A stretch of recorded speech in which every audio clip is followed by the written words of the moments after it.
Hello students, कैसे हैं? Enjoy कर रहे होंगे वीडियो को। खैर, चलिए नेक्स्ट वीडियो स्टार्ट करते हैं। जो मोस्ट इंपॉर्टेंट इडियम्स और फ्रेजेस हैं जो रिपीटेडली आती हैं इन सभी एग्जाम्स में। क्लियर? तो चलिए बिना देरी के स्टार्ट करते हैं फर्स्ट वीडियो। इडियम है ना, पहला है to be caught red handed.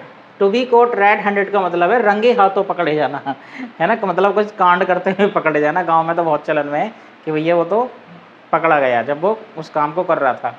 इसका मतलब to be caught doing something wrong या फिर इलीगल, कोई भी गलत काम या फिर अवैध काम करते हुए पकड़े जाना। फॉर एग्जाम्पल, मान लो किसी चोर को पकड़ना है आपको, तो आपने उसके लिए चारा डाला। चारा मतलब पैसे वैसे कहीं रख दिए छिपा के उसके सामने, और आपको पता था वो अगर चोर है तो चुराएगा। तो जैसे ही वो चुराने आया आपने उसको पकड़ लिया, या फिर कैमरा लगा दिया।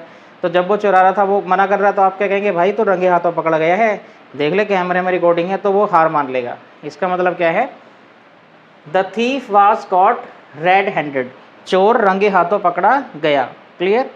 नेक्स्ट देख लेते हैं। इन अ फिक्स या फिर to be in a fix, इसका मतलब होता है परप्लेक्स्ड यानी कंफ्यूज्ड, या फिर इन अ डिलेमा, ये भी कंफ्यूज्ड, या फिर इन अ डिफिकल्ट सिचुएशन, या फिर एम्बैरेसिंग सिचुएशन में होना। कुछ भी नहीं है। अगर मैं कहूँ कि I am in a fix, इसका मतलब मैं कंफ्यूज हूँ किसी चीज़ को लेके। I am not able to decide something, है ना।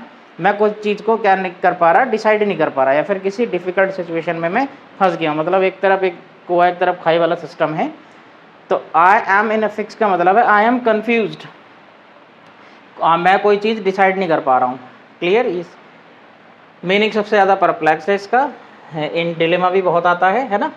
नेक्स्ट है जी, to be in the bad books या फिर इन द ब्लैक बुक्स। या तो ये जब ज़्यादा रिपीट होता है वो बैड बुक्स वाला होता है। दो तरह के इडियम है ये, इन द गुड बुक्स और इन द बैड बुक्स, है ना। तो ये वाला बैड बुक्स है, गुड बुक्स का मैं इसके साथ बता दूंगा।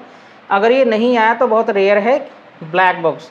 तो to be in the bad books या फिर to be in the black books of someone, ये समवन के लिए यूज़ होगा, इंसान के लिए ही ये यूज़ होगा।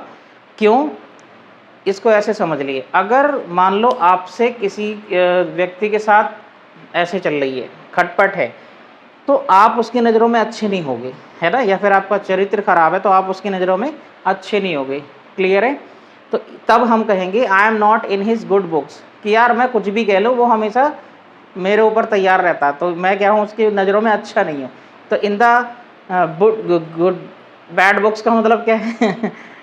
किसी की नज़रों में बुरा होना। इन द गुड बुक्स का मतलब क्या है? किसी की नज़रों में अच्छा होना। क्लियर?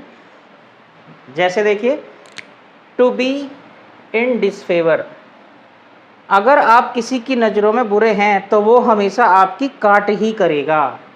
क्लियर है? यानी आपसे वो हमेशा नाराज ही रहेगा। ठीक? तो वो डिसफेवर ही करेगा। और जो चापलूस टाइप का कोई व्यक्ति होगा, या कोई घर में होता ना एक बच्चा प्यारा एक बच्चा नहीं, तो वो जो प्यारा वाला बच्चा he is actually in good books of his parents. और अगर आप बुरे हैं घर में माँ बाप के लिए, तो you are in the bad books of your parents. Clear? इसका मतलब क्या है? बुरी मतलब किसी की नज़रों में बुरा होना एक तरह से। ठीक? नेक्स्ट है जी, वूल गैदरिंग। वूल गैदरिंग का मतलब होता है दिन में सपने, डे ड्रीमिंग, या फिर अपसेंट माइंडेडनेस।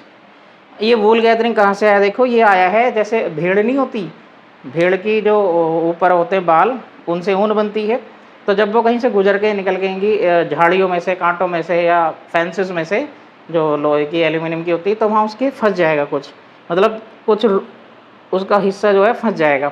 तो उसको आप इकट्ठा करते फिर रहे हैं तो कोई यूजलेस है ना, वो सारी चीज़, कोई फ़ायदा नहीं है उसमें। इसका मतलब क्या है? Day dreaming. आप दिन में सपने देख रहे हैं, संभव नहीं है उसको इकट्ठा करना ना। जैसे मान लो क्लास में टीचर पढ़ा रहे हैं, है ना, और आप कोई बच्चा क्या रहता है ऐसे, टीचर सामने पढ़ा रहे हो ऐसे, अब टीचर को पता लग गया, नज़र में आ गया, उन्होंने कहा अरे भैया सवाल बता, उस ऐसे खुलेगा वो। तो ही यानी the teacher interrupted his wool gathering, उसने उसके दिन में सपने जो थे उसको इंटरप्ट कर दिया, उसे झाग गया वो गलती से। तो दिन में सपने का क्या है? Wool gathering. नेक्स्ट है to beat about the bush. ये तो बहुत रिपीट होता है, कहावत आपको पता भी होगा, इधर उधर की हाँकना, फालतू बातें करना, मुद्दे पे ना आना, है ना।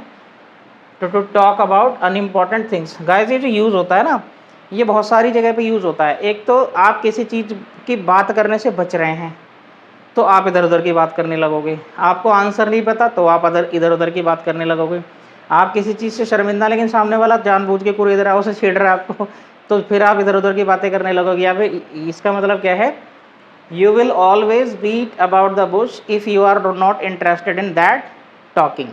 हमेशा तो अगर तुम उसमें इंटरेस्टेड नहीं है तो इधर उधर की बातें करोगे, है ना। यानी इधर उधर की बातें करना, फिजूल की बातें करना जो यूजलेस हैं। नेक्स्ट ये अच्छा, ये जो है ये टाइम वेस्ट करने के लिए भी होता है कभी कभी, फालतू की बातें जिससे टाइम निकल जाए, सवाल का आंसर देने के लिए तो ऐसे ही होता है। नेक्स्ट है जी to beat to beat the air. To beat the air का मतलब, जैसे बीट का मतलब क्या है, पीटना, एयर का मतलब क्या, हवा, तो हवा को पीट दोगे क्या, या फिर ऐसे पीट दोगे क्या, नहीं, पॉसिबल ही नहीं है। इसका मतलब फिजूल प्रयास करना, व्यर्थ प्रयास करना। वेन का मतलब है यूजलेस, है ना, टू मेक यूजलेस एफर्ट्स। जैसे आपके मान लो ट्रेन छूट गए स्टेशन से, बहुत तेज चलने लगी, आप उसके पीछे भाग रहे हैं पागलों की तरह, तो वो क्या है, you are beating the air. Clear, उसे पकड़ने के चक्कर में you are beating the air, आप व्यर्थ प्रयास कर रहे हैं, कुछ फ़ायदा नहीं है। नेक्स्ट है जी टू बाइट ऑन ग्रेनाइट। देखिए ग्रेनाइट जो होता है ना, पत्थर ब्लैक वाला जो पट्टी वगैरह होती है ना, पत्थर जो घर पे लगता है ग्रेनाइट, तो अगर आप उसको चबा रहे हैं तो कुछ रिजल्ट है उसका, क्या काट लोगे उसको, नहीं, जानवर तक नहीं काट सकता कोई, है ना। इसका मतलब है to waste energy on a pointless task, फिजूल की किसी काम पे एनर्जी वेस्ट करना, सही है, किसी भी काम पे जो फिजूल में एनर्जी वेस्ट करना वो क्या कहलाएगा, बाइट ऑन ग्रेनाइट। इसका मतलब क्या है, you are biting on granite if you are not working very hard and you are working on a trifle matter, है ना। अगर तुम फालतू की किसी फिजूल मुद्दे पे काम कर रहे हो तो अपनी एनर्जी क्या कर रहे हो, वेस्ट कर रहे हो। Clear. Next to break new ground, ये बड़ा नया सा है ना, इंपॉर्टेंट तो वैसे सारे ही हैं। टू ब्रेक न्यू ग्राउंड, देखिए न्यू का मतलब क्या है, नया, ग्राउंड का मतलब ज़मीन, तो अगर नई कोई चीज़ कर ली आपने तो you have broken a new ground, सही है। तो टू डू समथिंग न्यू या फिर to do something for the first time, जैसे फ़ोन का आविष्कार हुआ था, है ना, सेल फोन का आविष्कार हुआ था, माइक्रोफोन का आविष्कार हुआ था, तो सभी साइंटिस्ट ने, कार वगैरह का आविष्कार हुआ था तो सभी साइंटिस्ट ने क्या किया था, दे ब्रोक न्यू ग्राउंड्स, है ना, सभी ने अलग अलग नई नई चीज़ें की थी, तो हम यूज़ कर सकते हैं सेंटेंस में, कोई दिक्कत ना है। नेक्स्ट है टू ब्रेथ वंस लास्ट, ये तो वही यूफेमिज्म का उदाहरण है इडियम। ब्रेथ वंस लास्ट का मतलब है मर जाना, कहते नहीं यार वो तो अपनी अंतिम सांसें ले रहा है ना, अंतिम सांसें लेना, इसका मतलब सांसें लेना किसी की लास्ट के अंतिम, यानी मर जाना, टू डाई या फिर टू पास अवे, मर जाना। He has breath his last, इसका मतलब क्या है, अंतिम सांसें ले ली उसने, या he is breathing his last, वो अंतिम सांसें ले रहा है, यानी मरने ही वाला है वो। टू बेल द कैट, ये गाइस बेल द कैट का मतलब है बिल्ली के गले में घंटी, बिल्ली के गले में घंटी, ये अब हर कोई तो बांध नहीं पाएगा, पालतू बिल्ली की नहीं, शेर चीते ये भी एक बिल्ली के उदाहरण है, बिडाल वर्ग है ना, उसके गले में बिल्ली के गले में बांधोगे घंटी, नहीं, तो ये वहीं से आया है गाइस।